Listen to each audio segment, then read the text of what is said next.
जमीन के मदार में एक छोटा चांद चक्कर लगाने वाला है। ये मिनी मून हमारे जमीन के मामूल के चांद से बहुत छोटा होगा। ये चांद कब चक्कर लगाएगा, जानिए इस वीडियो में।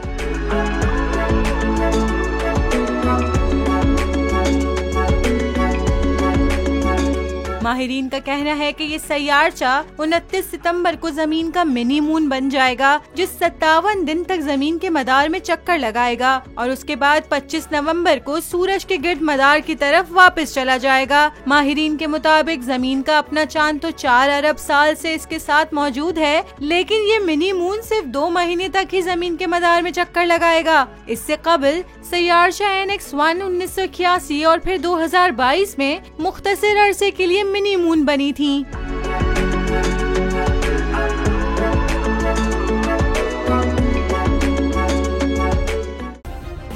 सब्सक्राइब करें और बेल दबाएं ताकि कोई खबर रह न जाए।